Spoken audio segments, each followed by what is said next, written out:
Hello बेटा, अज आपां कर रहे हैं alternating current chapter 2 class 12 physics unit number 4। हाँ जी बेटा, आपां पिछले अपना जिहड़ा लैक्चर सी उहदे विच आपां रेजोनेंट फ्रीकुएंसी बारे पढ़ रहे सी। अज आपां इसे ही फ्रीकुएंसी नाल रिलेटेड एक होर छोटी जी एग्जाम्पल करांगे। वैसे आपां इहदे बारे थोड़ा बहुत है जिहड़ा ओह पिछले आर्टिकल दे विच भी पढ़ चुके हैं। ओह है बेटा अपने कोल ट्यूनिंग ऑफ रेडियो रिसीवर। ठीक है, जिहड़ा कि एक एग्जाम्पल है रेजोनेंट सर्किट दी। आ बेटा अपने कोल रेजोनेंट सीरीज सर्किट है एक रेडियो स्टेशन और रेडियो वास्ते। हाँ जी बेटा, जिहड़ा एंटीना हुंदा ना ओह की करदा है, नंबर ऑफ फ्रीकुएंसीज है जिहड़ियां ओह कैच करदा है। हुण हर एक फ्रीकुएंसी वास्ते नंबर ऑफ वोल्टेजेस अपीयर हो जांदियां अक्रॉस द LCR सर्किट। ठीक है, पर बेटा जदों अपने कोल फ्रीकुएंसी दी वैल्यू है जिहड़ी 2 पाई अंडर रूट LC दे बराबर 1/2 पाई अंडर रूट LC दे बराबर हुंदी है। आपां अपना रेजोनेंट फ्रीकुएंसी वाले टॉपिक च डिस्कस कीता सी। तां उदों अपने कोल की हुंदी है, करंट दी वैल्यू है जिहड़ी मैक्सिमम हो जांदी है। इहदा मतलब बेटा जदों आपां आ वाली फ्रीकुएंसी एडजस्ट कर लांगे ना, तां अपने कोल जिहड़ा आपां स्टेशन सुनना चाहते हैं ना उनकी वैल्यू है जिहड़ी ओह की हो जाएगी, बिल्कुल क्लीयर हो जाएगी।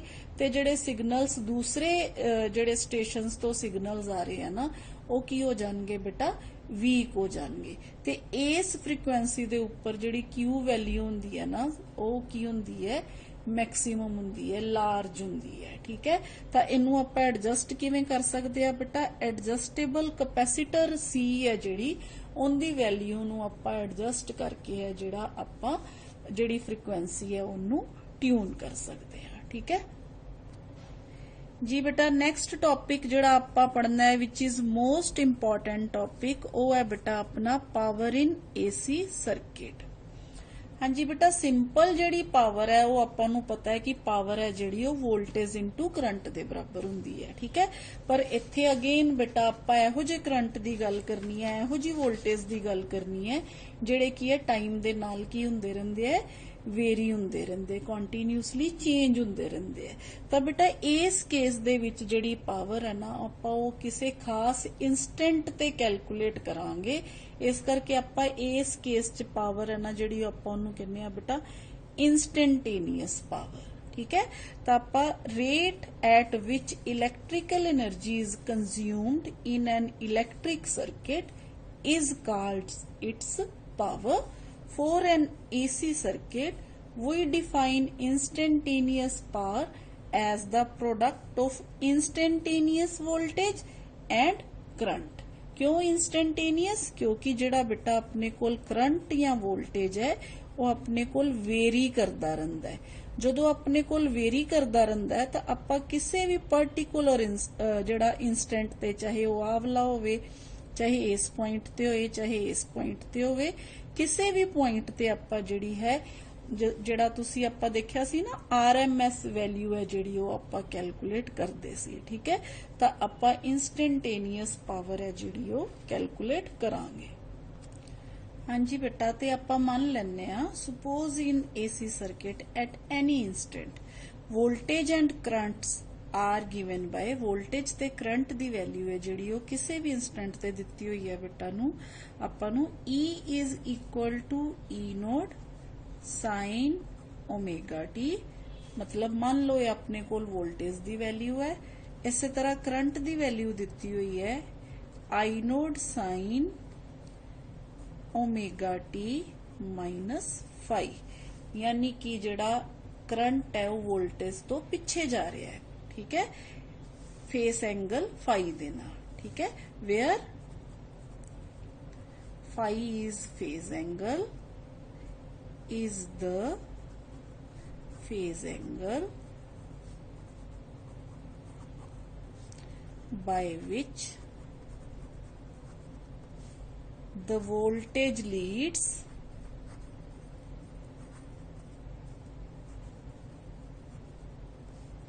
करंट। वोल्टेज किनू लीड्स कर रही है बेटा, करंट नू, करंट। ठीक है, तो बेटा अपने कोल करंट आई। ठीक है, हुण अपने कोल इंस्टेंटेनियस पावर जिहड़ी हुंदी है ना वो हुंदी है वोल्टेज इंटू करंट दे बराबर। तो आप लिखांगे बेटा द इंस्टेंटेनियस पावर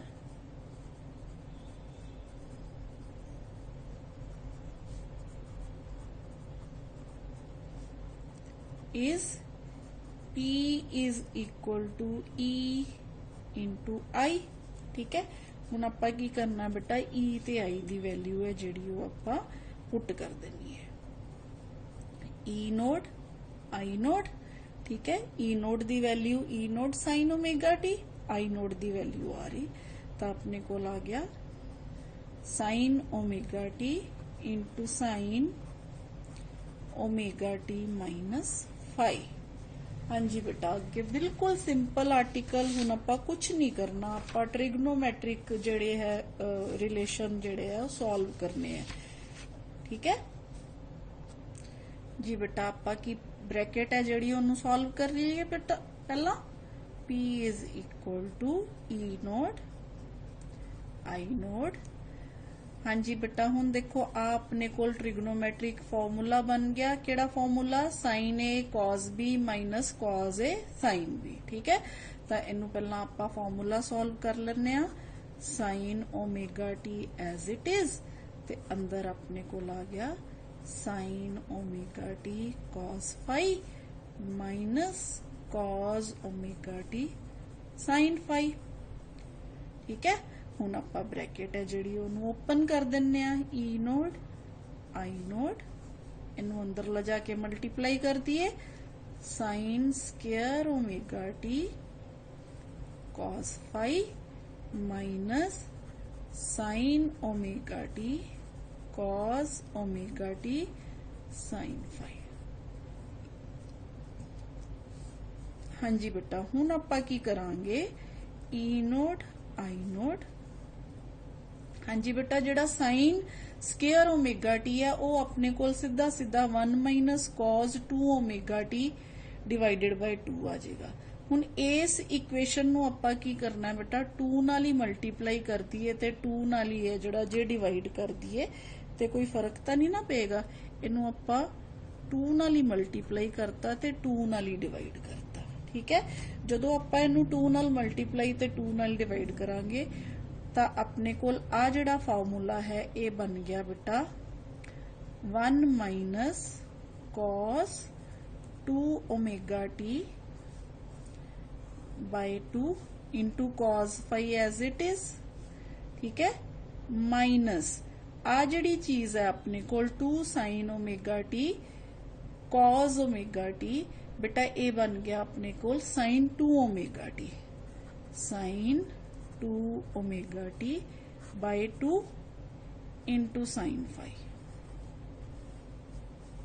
2 बार निकाल लिए E naught I naught by 2। हाँ जी बेटा, हुण अंदर अपने कोल आपां ब्रैकेट है जेड़ी ओनू फिर ओपन कर लिए। ठीक है, तो अपने कोल आ गया बेटा कॉस 5। ठीक है, माइनस हुण आपां इनू मल्टीप्लाई कर दांगे बेटा इहदे नाल भी cos 2 omega t cos 5 minus sine 2 omega t sine 5। ठीक है, हाँ जी बेटा, हुण इहदे च देखो आ जड़ा है अलग रहन दो, इधर जड़ा है इनू तुसी इस तरह ब्रैकेट दे विच रख के इनू प्लस पा दो। ठीक है, तो कोई फर्क तो नहीं ना पिया। जो आप ब्रैकेट खोलांगे आ फिर अपने कोल जड़ा है वो माइनस दा साइन आ जाएगा। तो बेटा आ फिर अपने कोल एक होर फार्मूला बन गया, देखो cos A cos B plus sine A sine B. एक इदा फार्मूला बन गया बेटा कॉस ए माइनस बी दा फार्मूला बन गया। तो अपने कोल आ गया बेटा E naught I naught by 2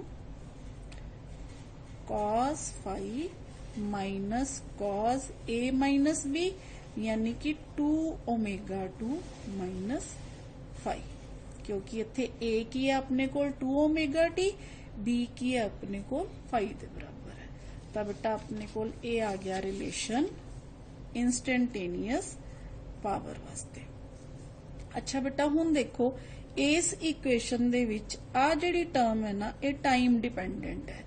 ਹੁਣ ਜਿਹੜੀ ਟਰਮ ਟਾਈਮ ਡਿਪੈਂਡੈਂਟ ਹੁੰਦੀ ਹੈ ਨਾ ਆਪਾਂ ਕਹਿੰਦੇ ਆ ਉਹਦੀ ਐਵਰੇਜ ਜਿਹੜੀ ਉਹ 0 ਹੁੰਦੀ ਹੈ ਪੂਰੇ ਸਾਈਕਲ ਤੇ, ਕਿਉਂਕਿ ਇਧਰਲੇ ਪਾਸੇ ਪੋਜ਼ਿਟਿਵ ਇਧਰ ਪਾਸੇ ਨੈਗੇਟਿਵ, ਤੇ ਜਦੋਂ ਆਪਾਂ ਪੂਰੀ ਵੈਲਿਊ ਕੱਢਾਂਗੇ ਉਹ ਕੀ ਆ ਜਾਏਗੀ ਆਪਣੇ ਕੋਲ ਕਾਂਸਟੈਂਟ ਆ ਜਾਏਗੀ। ਤਾਂ ਆਪਾਂ ਕੀ ਲਿਖਾਂਗੇ ਬੇਟਾ ਇੱਥੇ ਆਪਣੇ ਕੋਲ ਐਵਰੇਜ ਪਾਵਰ ਜਿਹੜੀ ਹੁੰਦੀ ਹੈ ਨਾ, ਦਾ ਐਵਰੇਜ ਪਾਵਰ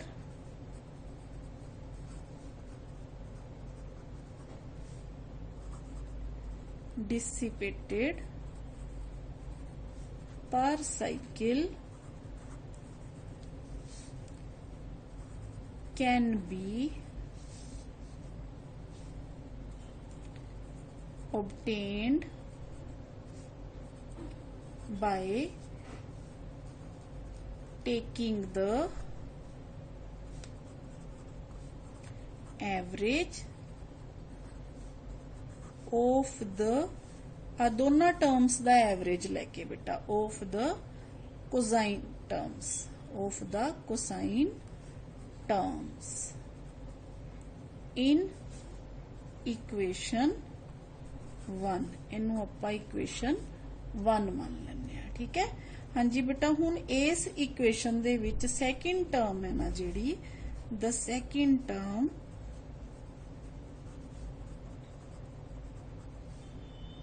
ਜਿਹੜੀ कि किदे बराबर है बेटा cos 2 ओमेगा t माइनस 5 दे बराबर है, is time dependent, is time dependent. ठीक है, so it's value it's average is 0, आप कहांगे इट्स एवरेज इज 0। 0 किवें ओवर होल साइकिल, जिहड़ा कंप्लीट साइकिल है उनदे वास्ते की होएगी 0 होएगी।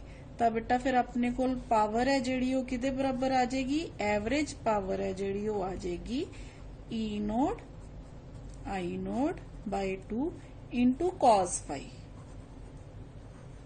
क्योंकि आ जिहड़ी टर्म है ये खत्म होगी। ठीक है, तो हुण देखो इस इक्वेशन नूं आपां इदां लिख सकते हैं बटा under root 2 into I naught बटा अंडर रूट 2 इंटू कॉस 5। ठीक है हाँ जी बेटा, हुण E divided by under root 2 and I divided by under root 2 ये किदे बराबर होंदे हैं, सोच के देखो ये होंदे हैं बेटा RMS value of voltage and current. ठीक है, तो बेटा अपने कोल ये वाली जिहड़ी इक्वेशन है ये आ गई अपने कोल P average is equal to ERMS and IRMS root mean square voltage and root mean square current into cos phi है जिहड़ा वो किदे बराबर आ गया R by Z। याद आया किवें R by Z, आपां जदों इंपीडेंस ट्रायंगल दी गल कीती सी बेटा आपां आ एंगल फाई, ठीक है Z दिस इज R, तो इथों अपने कोल cos फाई दी वैल्यू किदे बराबर आ गई बेटा R by Z दे बराबर आ गई। तो बेटा आ अपने कोल आ गई एवरेज पावर दी वैल्यू। हाँ जी बेटा, हुण आपां इहदे च स्पैशल केसिस है जिहड़े वो भी डिस्कस कर लिए जी। आपां गल करदे हां बेटा प्योर रेजिस्टिव सर्किट दी। हुण प्योर रेजिस्टिव सर्किट च की हुंदा बेटा, जिहड़ा वोल्टेज ते करंट है जिहड़े वो दोनों सेम फेज च हुंदे हैं। ठीक है, ई एंड आई दोनों की हुंदे हैं सेम फेज दे विच हुंदे हैं। तो जदों ये दोनों सेम फेज दे विच हुंदे हैं ना मतलब की हो गया बेटा, as voltage and current are in same phase, that is phi is equal to 0। J phi 0 हो जाएगा बेटा तो cos phi किदे बराबर हो जाएगा 1 दे बराबर हो जाएगा, ते जे cos phi 1 दे बराबर हो जाएगा तो अपने कोल जिहड़ी आ पावर है इहदी वैल्यू कितनी आ जाएगी, मैक्सिमम आ जाएगी। ठीक है, E node I node divided by 2। ठीक है हाँ जी बेटा, अपने कोल आ गई value इनदी P average is equal to ERMS into IRMS into 1 ਦੇ ਬਰਾबर। ठीक है, ਤੇ ਇਹ ਹੈ ਜਿਹੜੀ ਬੇਟਾ ਆਪਣੇ ਕੋਲ ਵੈਲਿਊ ਆ ਗਈ ਆਪਣੇ ਕੋਲ ਪਿਓਰ ਰੈਜ਼ਿਸਟਿਵ ਵਾਸਤੇ। ठीक है जी बेटा, इस इक्वेशन ਦੇ ਵਿੱਚ ਜੇ ਆਪਾਂ I ਨੂੰ in terms of E बटा R लिख दिए ਤਾਂ ਆਪਾਂ ਇਹਨੂੰ ਇਸ ਤਰ੍ਹਾਂ ਵੀ ਲਿਖ ਸਕਦੇ ਹਾਂ P average is equal to ERMS square divided by R। ठीक है, हाँ जी बेटा, ये तो आ गया आपके कोल प्योर रेजिस्टिव। नैक्सट आपां गल करांगे बेटा प्योर इंडक्टिव सर्किट दी। प्योर इंडक्टिव, हाँ जी बेटा, प्योर इंडक्टिव दे विच आपां नूं पता है कि वोल्टेज है जिहड़ी वो लीड करती है करंट नूं बाय π/2। ठीक है, here E leads I by π/2। ठीक है, तो इत्थों आपां नूं की पता चल गया बेटा फाई है किंदे बराबर है, वो π/2 दे बराबर है। ते जे फाई π/2 दे बराबर है तो cos π/2 है जिहड़ा वो की हो जाएगा बेटा अपने कोल cos π/2 है जिहड़ा वो 0 हो जाएगा। तो अपने कोल पावर है जिहड़ी वो किहदे बराबर आ जाएगी, 0 दे बराबर आ जाएगी। Hence P average is equal to ERMS IRMS into cos π/2 which is equal to 0। ठीक है, तो इनका मतलब है power consumed in an inductive circuit over a complete cycle is 0। दस power consumed over a complete cycle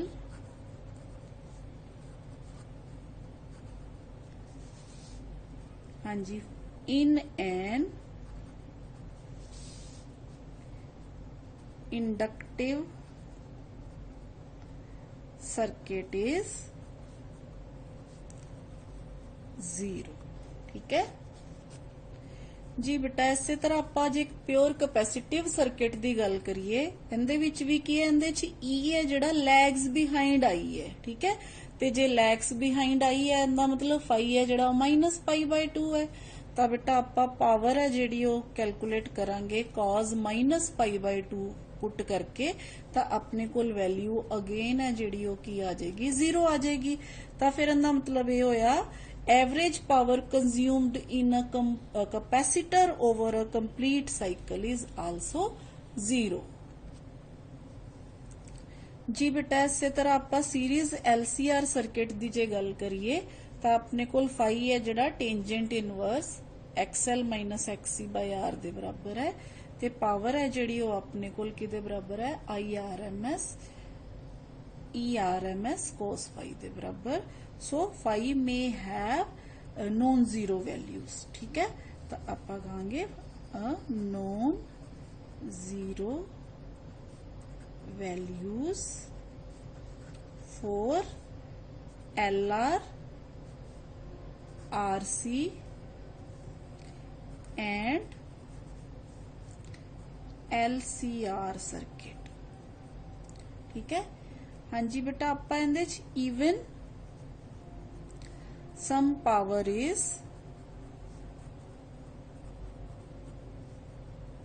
consumed in such circuit